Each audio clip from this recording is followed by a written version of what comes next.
ഇന്ന് ഞാൻ നല്ല ഹെൽത്തി ആയിട്ടുള്ള ഒരു ഈവനിങ് സ്നാക്കിൻ്റെ റെസിപ്പി ആട്ടോ കാണിക്കുന്നത്. കുട്ടികളൊക്കെ സ്കൂളിൽ നിന്ന് വന്നു കഴിയുമ്പോൾ അവർക്ക് കൊടുക്കാൻ പറ്റിയ നല്ല ഒരു ആവിയിൽ വേവിച്ചെടുത്തിട്ടുള്ള ഒരു ഈവനിങ് സ്നാക്സ് ആണ് ഇത്.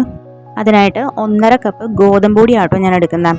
നമ്മൾ ഹെൽത്തി ആയിട്ടുള്ള ഒരു സ്നാക്ക് ആയതുകൊണ്ട് ഗോതമ്പ് പൊടിയിലാണ് ഇത് ചെയ്യുന്നത്. അപ്പോൾ 1.5 കപ്പ് ഗോതമ്പ് പൊടി എടുത്തിട്ട് അതിലേക്ക് 3/4 കപ്പ് ശർക്കര നീര് ഞാൻ എടുക്കുന്നുണ്ട്. 3/4 കപ്പ് എടുക്കുന്നതിൽ പകുതി ഒഴിച്ചു കൊടുത്തിട്ട് ബാക്കി നമ്മൾ മധുരം അനുസരിച്ച് നമ്മൾ നോക്കിയിട്ടാണ് ഒഴിച്ചു കൊടുക്കുന്നത്. അപ്പോൾ ഒരു വലിയ കട്ട ശർക്കര എടുത്തിട്ട് അത് വെള്ളം ഒഴിച്ചിട്ട് ഉരുക്കി എടുത്തിട്ടുണ്ട്. എന്നിട്ട് അതിൽ നിന്നാട്ടോ ഈ എടുത്തിരിക്കുന്നത്.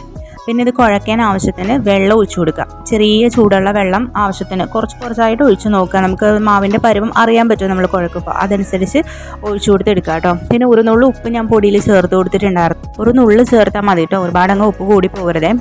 ഞാൻ ഇതിലേക്ക് 1/4 കപ്പ് ശർക്കര നീര് കൂടി എടുത്തിട്ടുണ്ട് കേട്ടോ. അപ്പം മൊത്തം ഒരു ഒരു കപ്പ്, തികച്ച് ഒരു കപ്പ് തന്നെ എടുത്തിട്ടുണ്ട്.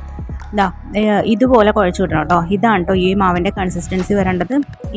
ഒരുപാട് ലൂസായും പോകരുത്, ഒരുപാട് കട്ടിയും ആവരുത്. ഈ ഒരു പാകത്തിന് നമുക്ക് കിട്ടണേ.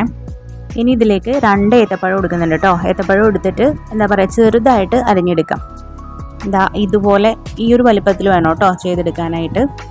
പഴമെല്ലാം അരിഞ്ഞതിന് ശേഷം നമുക്കൊരു പാൻ വയ്ക്കുക. പാൻ വെച്ചിട്ട് അത് ചൂടായി വരുമ്പോഴത്തേക്കും അതിലേക്ക് ഒരു 1.5 ടേബിൾ സ്പൂൺ നെയ്യ് ഇട്ട് കൊടുക്കുന്നുണ്ട്. നെയ്യ് ഒന്ന് ചൂടായി വരുമ്പോഴത്തേക്കും അതിലേക്ക് ഒരു 5-6 കാഷ്യൂണ്ടി ഇട്ട് കൊടുക്കുക, കാഷ്യൂസ് ഇട്ട് കൊടുക്കുക. റൈസിൻസ് ഉണ്ടെങ്കിൽ ഇട്ട് കൊടുത്തോളൂ കേട്ടോ. മുന്തിരി ഉണ്ടല്ലോ, ഉണക്കമുന്തിരി.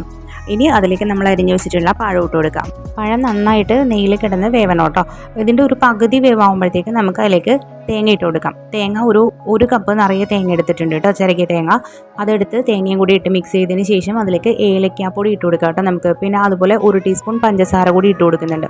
ഇത് രണ്ടും കൂടി ഇട്ട് പിന്നെയും നന്നായിട്ടൊന്ന് ഒരു 3 മിനിറ്റ് നന്നായിട്ട് മിക്സ് ചെയ്യാം. എന്നിട്ട് ഫ്ലെയിം ഓഫ് ചെയ്യാം. പിന്നെ നമുക്ക് ചെയ്യേണ്ടത്, നമ്മൾ ഏത് പാത്രത്തിലാണോ ഇത് അപ്പം ഉണ്ടാക്കിയെടുക്കേണ്ടത് ആ പാത്രത്തിൽ കുറച്ച് നെയ്യ് ഒഴിച്ചിട്ട് നന്നായിട്ട് തടവിയെടുക്കുക കേട്ടോ.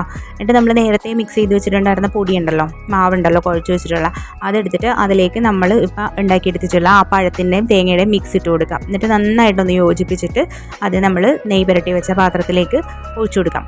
എന്നിട്ട് അത് നമ്മൾ ഒരു ഇഡ്ഡലി പാത്രത്തിൽ വെച്ചിട്ട് ആവി കയറ്റിയെടുക്കാവേ. ഒരു 20 മിനിറ്റൊക്കെ വെച്ചാൽ മതിയാവും കേട്ടോ ഇത് വേവാനായിട്ടുള്ള ടൈം. അതിനുശേഷം നമുക്കിത് തുറന്നു കഴിഞ്ഞാൽ നല്ല അടിപൊളിയായിട്ടുള്ള ഈവനിങ് സ്നാക്ക് റെഡി ആയിട്ടുണ്ട്. കുട്ടികൾക്കൊക്കെ ഭയങ്കര ഇഷ്ടമാവും. നല്ല ഹെൽത്തിയാണ്, ഗോതമ്പ് പൊടിയുമാണ്, അതുപോലെ ഏത്തപ്പഴവും തേങ്ങയും മാത്രമേ ഇതിനകത്തുള്ളൂ, ശർക്കര നീരും മധുരത്തിന്. അപ്പം നല്ല ഹെൽത്തി ആയിട്ടുള്ള ഒരു ഈവനിങ് സ്നാക്സ് ആണ് പിള്ളേർ സ്കൂളിൽ നിന്ന് വരുമ്പോൾ കൊടുക്കാനായിട്ട്. അപ്പോൾ എല്ലാവരും ഒന്ന് ചെയ്ത് നോക്കാം കേട്ടോ. എന്നിട്ട് എൻ്റെ ചാനൽ ഒന്ന് സബ്സ്ക്രൈബ് ചെയ്യാത്തവരാണെങ്കിൽ ഒന്ന് സബ്സ്ക്രൈബ് ചെയ്യാം കേട്ടോ. താങ്ക്